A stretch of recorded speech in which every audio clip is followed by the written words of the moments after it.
Starting with this talk, I shall attempt to tell you something about what we try to convey to our students in the awareness class and why. In the process, I hope to cover a wide spectrum of spiritual topics, including some naughty questions that keep on coming up. On the whole, I trust this new series would be quite useful to you, dear listener. And with that hope, I start this series by first offering my humble pranams to Swami, who created the thirst in me to become aware in the first place. Let me start with the question, what is awareness? Fortunately for us, Swami himself has raised and answered this very question. He says that awareness means total understanding.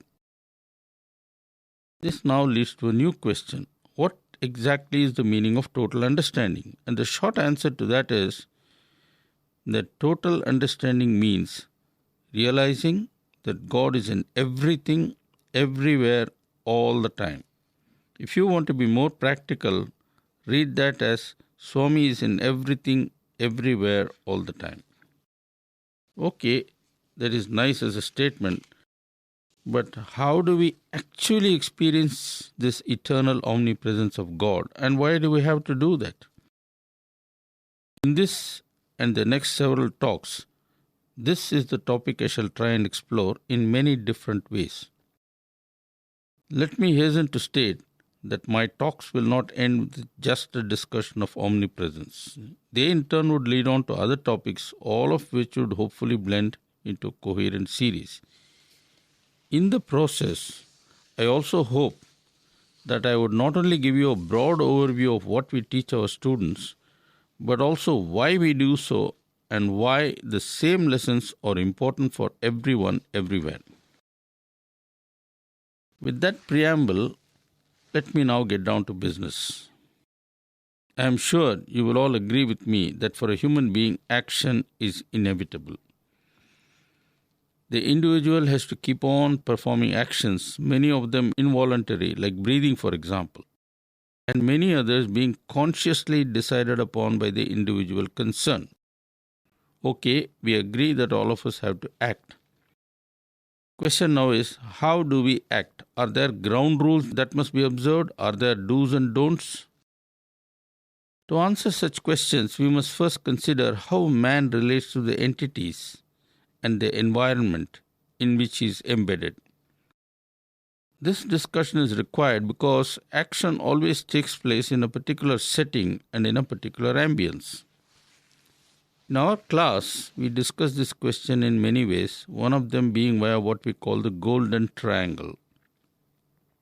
Imagine an equilateral triangle with God at the top vertex and man at the bottom left-hand vertex. On the right-hand vertex at the bottom, we place society and nature together.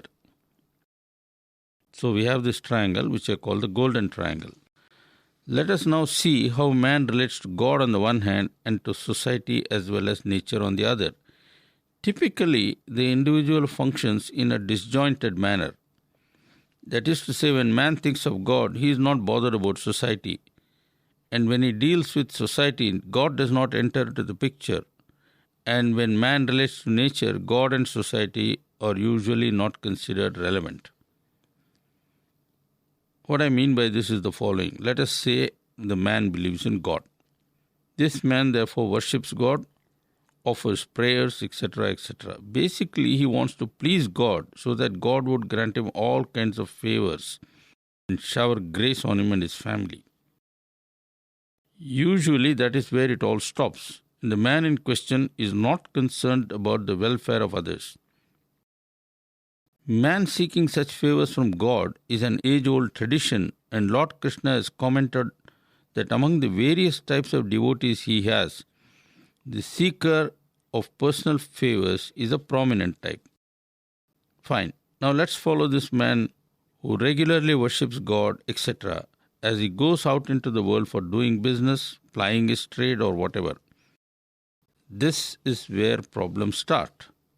The moment the man becomes immersed in worldly affairs, he usually forgets God and with it a lot of many important things, especially the need to follow Satya and Dharma.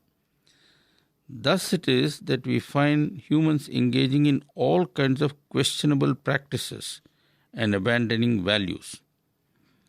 A businessman may indulge in shady deals, justifying it all as not only a necessity but also perfectly valid and just in the business world. Remember the old saying, all is fair in love and war? That so-called license is now extended to other domains of life as well. In a similar manner, we find politicians being corrupt, justifying it in their own particular ways.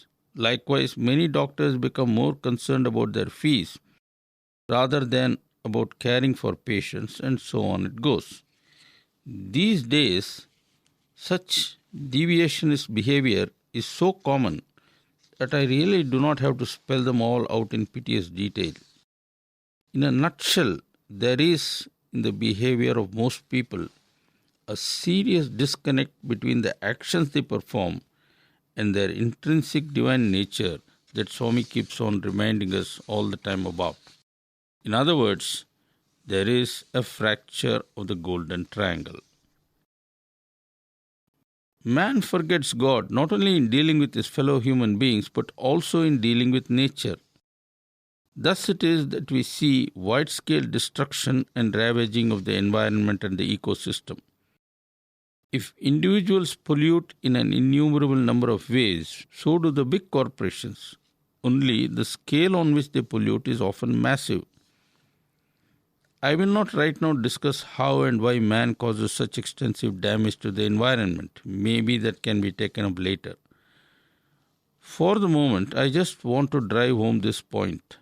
When man forgets that God is omnipresent, meaning that God is not only resident in every human being as the indweller, but also in society and every entity in creation, both gross and subtle, then man can develop a split personality. He may believe in God, worship God, and pray to God on a one-to-one basis, but when it comes to dealing with others, community, society, and nature, etc., man can act in total violation of the human values latent in him. To put it differently, man refuses to see God in society and in nature. What I have just described is not at all uncommon. From then to now, there have been people in history, big and famous as well as unknown individuals, who believed in God and then went about doing all the wrong things, sometimes even in the name of God. The point is far from trivial, since misguided individuals trigger huge waves of immorality and even extreme violence. So, what it all boils down to is that when we act, we ought to be keenly conscious of the ambience in which we function. We must, of course, first of all realize that we are all children of God, the same God, by the way, no matter to which religion we belong.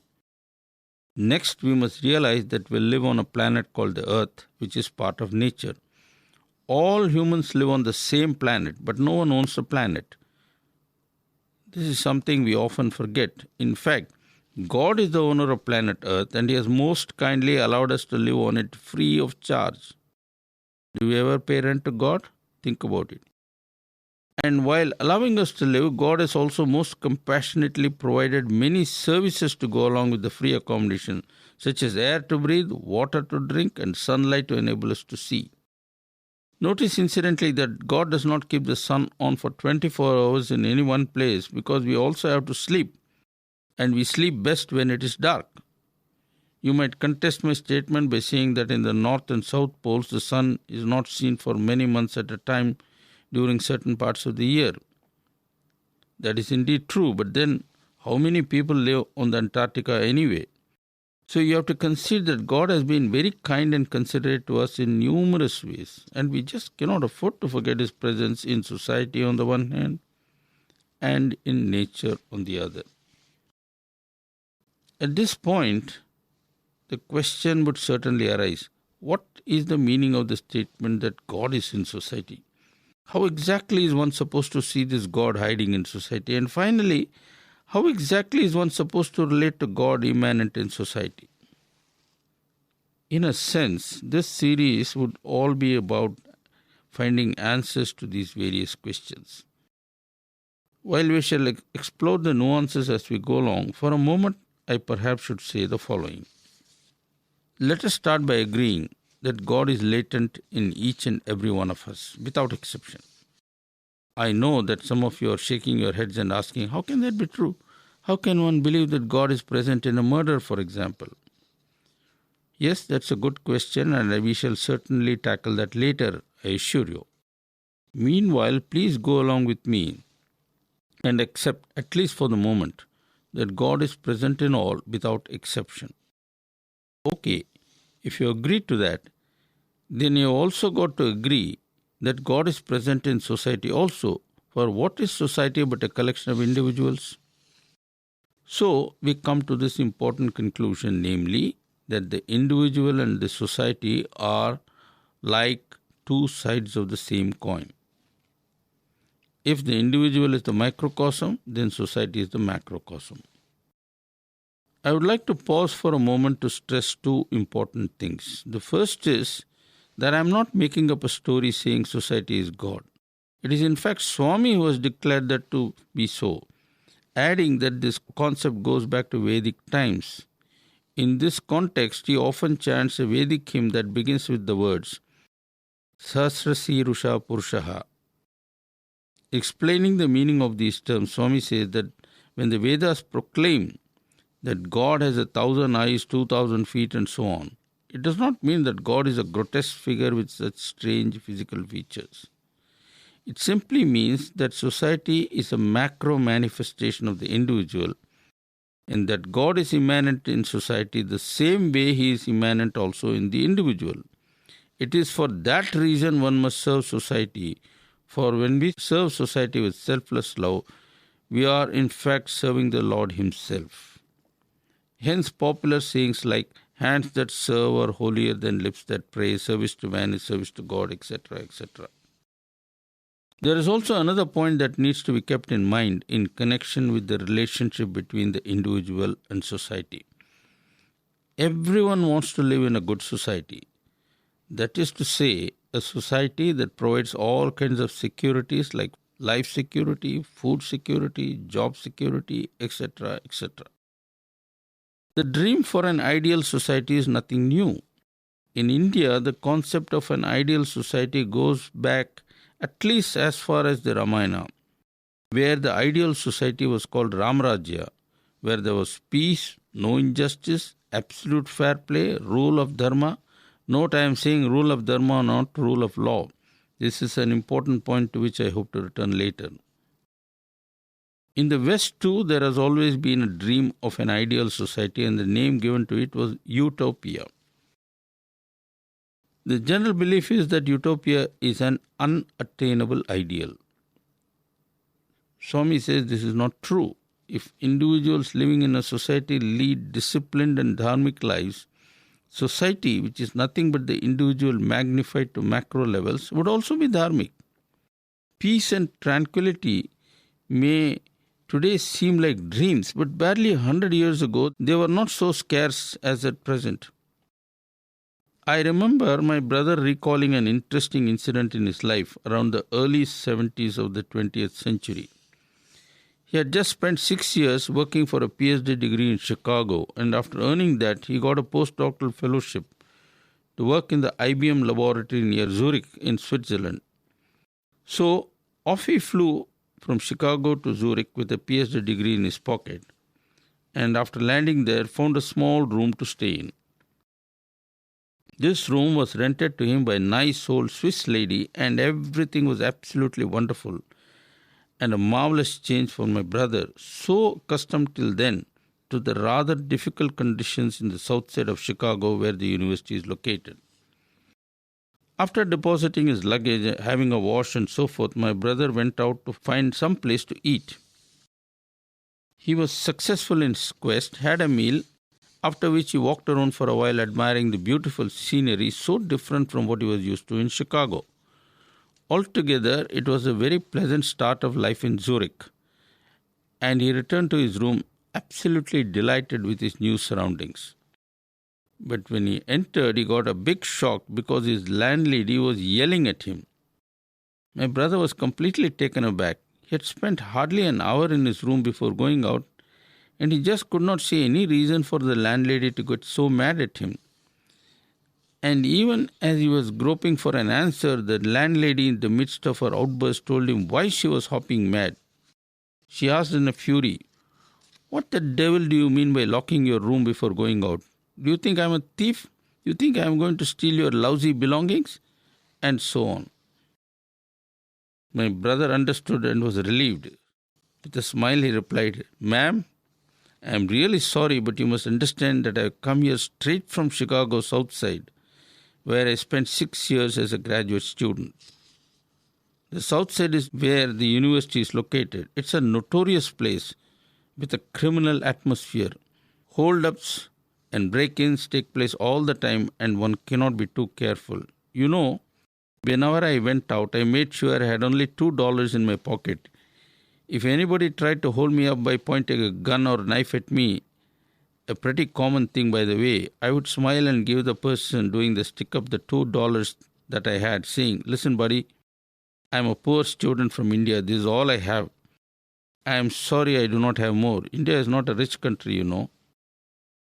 You see, ma'am, I have lived all along in such an insecure environment, and I did not know that things are different here." The lady said, "Mister, this is Switzerland and not Chicago. Over here we trust each other, and you had better get adjusted to this style. The sooner you forget about Chicago, the better."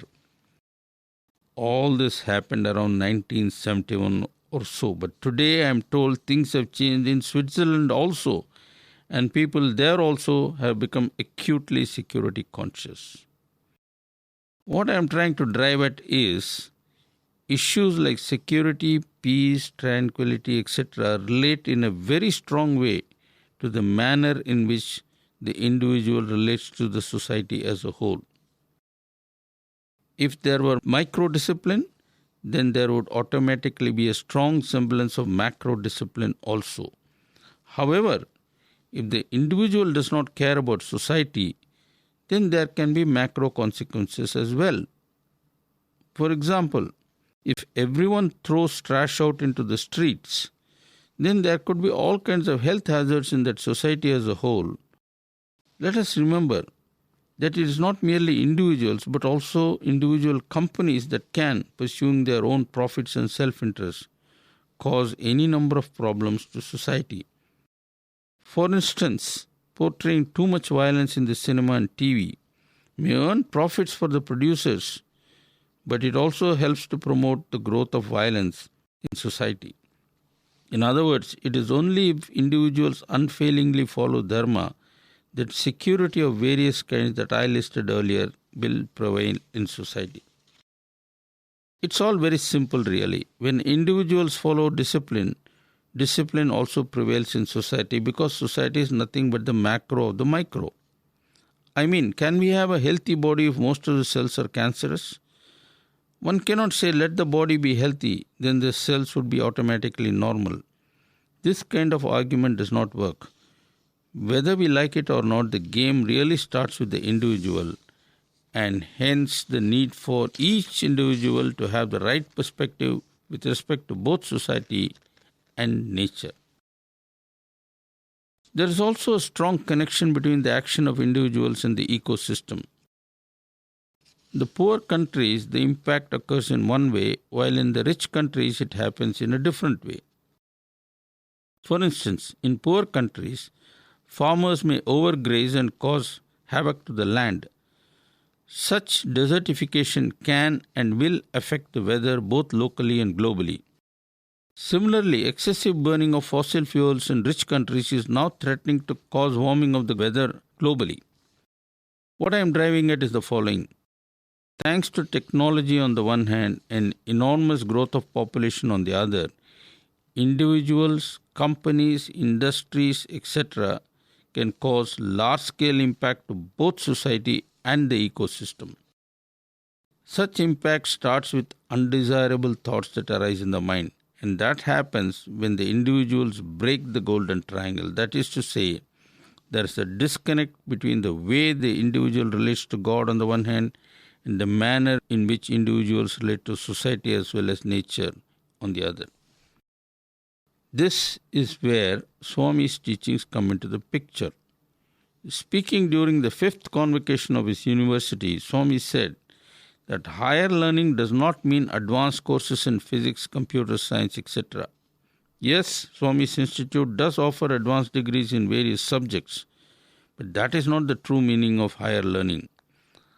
Higher learning, said Swami, is not meant to make the students into a recluse, make the students into sannyasis, and help them to withdraw to the Himalayas. On the other hand, higher learning is meant to help the students to be very much in this world and lead normal lives, but with a different perspective. What is that perspective? That, says Swami, means seeing God in society and also nature. Let me explain. Let's say there's a doctor. Usually a doctor is concerned with helping sick people to get back to normal health. But doctors also have to live. And so they charge fees, which is okay as long as the fees are reasonable. However, some doctors are more bothered about fees rather than their primary duty, and these days many hospitals in India want to make sure you have paid in full the anticipated charges before they would even look at the patient. Some of you might remember a Sunday special entitled Inhospitable Hospitals that came to you with our Sai Inspire service. That Sunday special gave you a glimpse of how many hospitals in Bombay function. What applies to Bombay hospitals applies to hospitals almost all over the country. Now, you might argue, with some fairness too, that treatment does cost money. That is true, and doctors do have to charge fees. However, that does not mean that the poor people have to be summarily thrown to the wolves.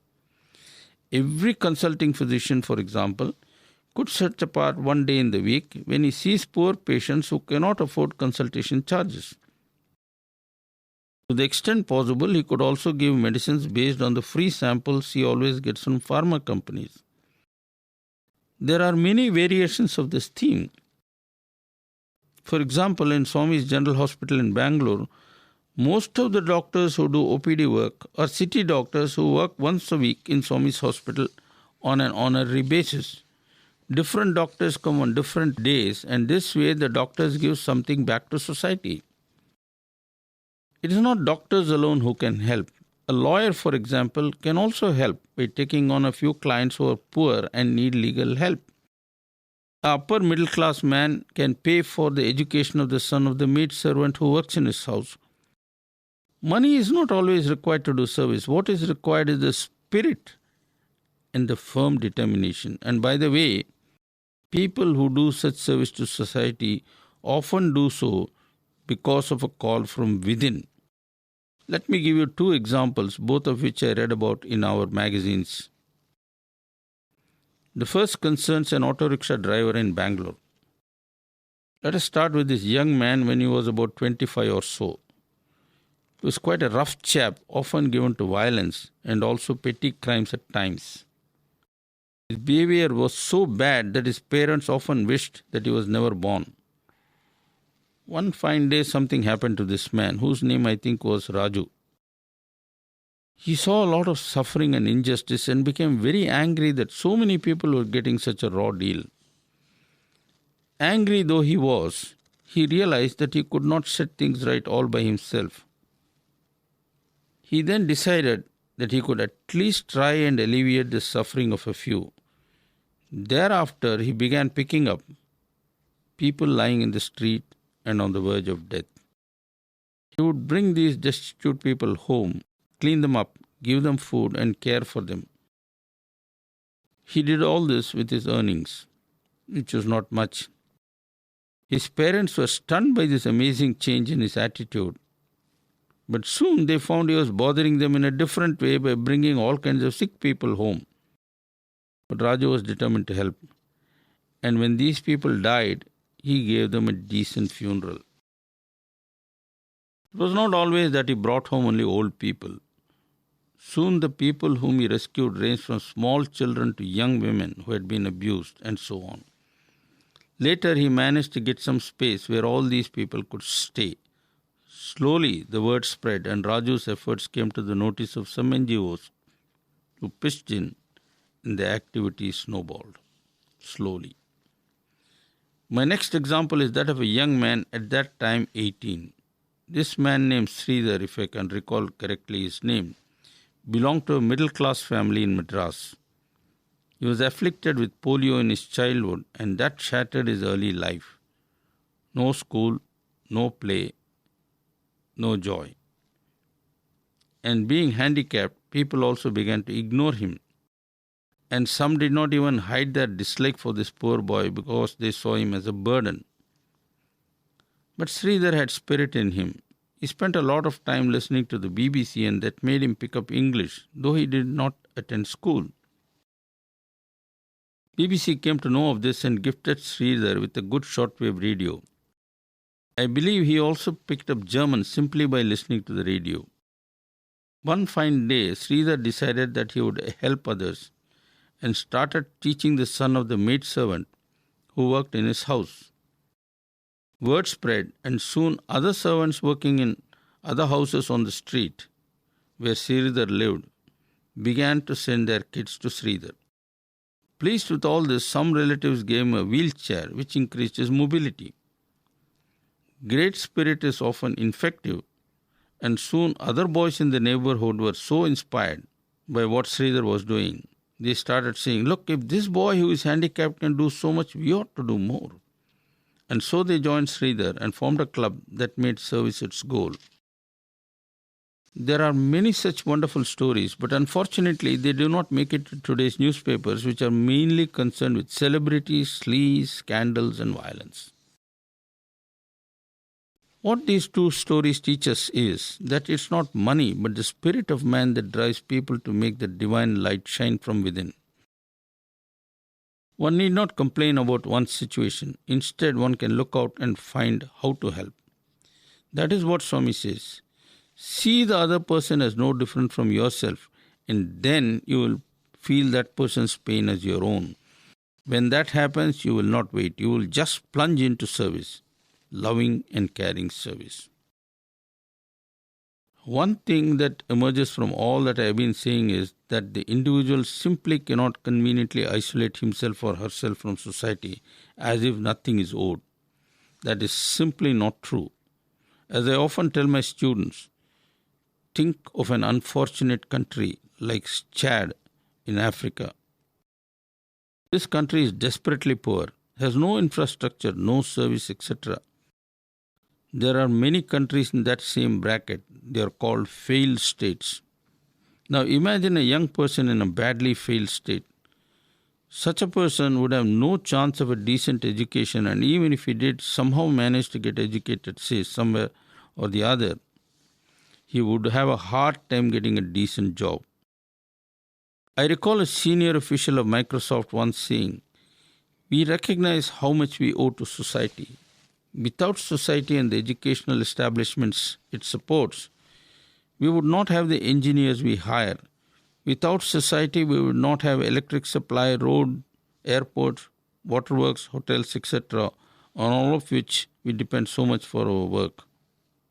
Last but not the least, without society and its business facilities, there would be no market for our products." In today's world, the individual and society are tightly coupled and one cannot separate one from the other. We have received many mails asking us to address some of our commentaries to young adults.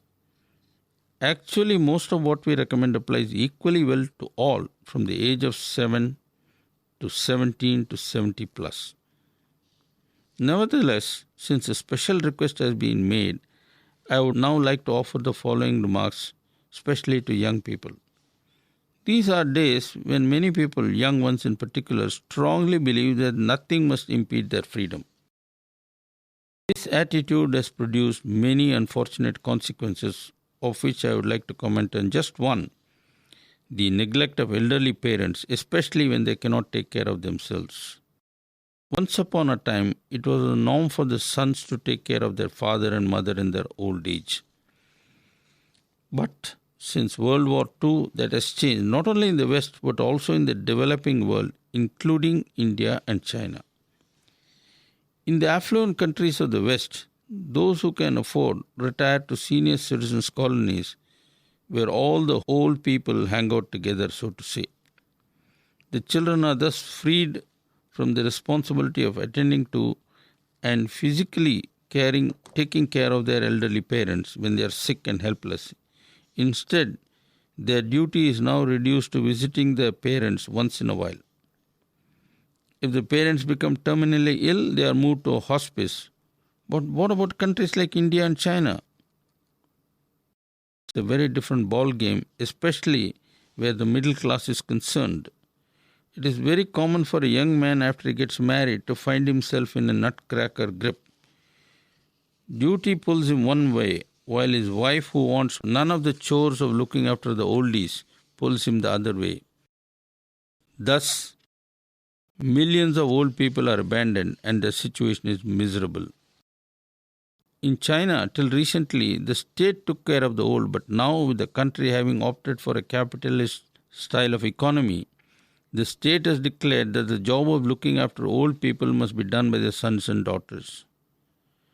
That, of course, is definitely not happening, and as a result, there are massive social problems in that society. In fact, some of you who were present when the Chinese New Year Day was celebrated a few times here in Prashanti, you would recall the theme of the place stage then was how the old tradition of caring for old parents was being jettisoned in the name of progress. In some countries like China, where birth rate is declining and the population is aging rapidly, once again there are pressing problems associated with the old. Now I am aware that many young people would argue, listen, we realize there are problems, but you must realize that times have changed and things cannot be the same as before. These days, both the husband and wife have to go to work, and so on. I understand all that. But I would just ask you young people to ask yourselves this question. And how would I feel when I am driven out of home when I am old, discarded like a old, worn out shoe or something like that? Ask that question and try to answer it honestly.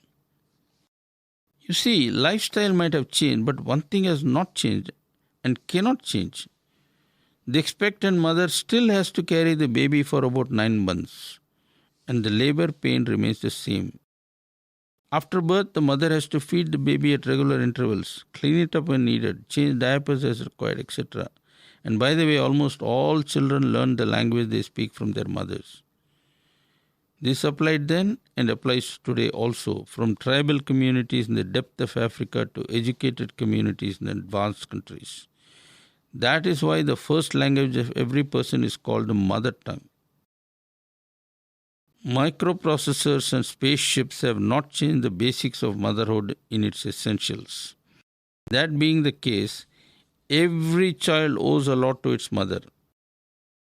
Can any argument wipe out this debt? Think about it. This leads us on to an important issue. Which is primary, rights or responsibility? Those who are passionate about their personal freedom would vehemently argue in favor of rights.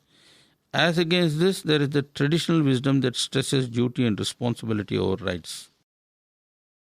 What are Swami's views on this? Well, they are very clear. Swami puts responsibility over rights, and correctly so. In the Gita, Swami told Arjuna, the only right you have is to do your duty. Do that properly, with love, as an offering to God. He will then take good care of you and your needs. I guess it's about time I started winding up. So let me highlight the major points I made in this talk, which is essentially a radio adaptation of what we teach our students in our awareness class. The points I have tried to make in this talk are as follows. 1. Awareness means realizing every minute that God is present everywhere in everything all the time. 2. This realization is needed so that we act properly in relation to each other, to society and to nature.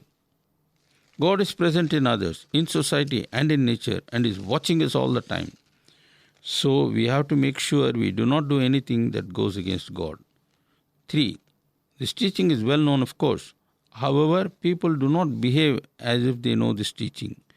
To explain why this happens, I introduced the concept of the golden triangle that links man to God on the one hand and to society as well as nature on the other.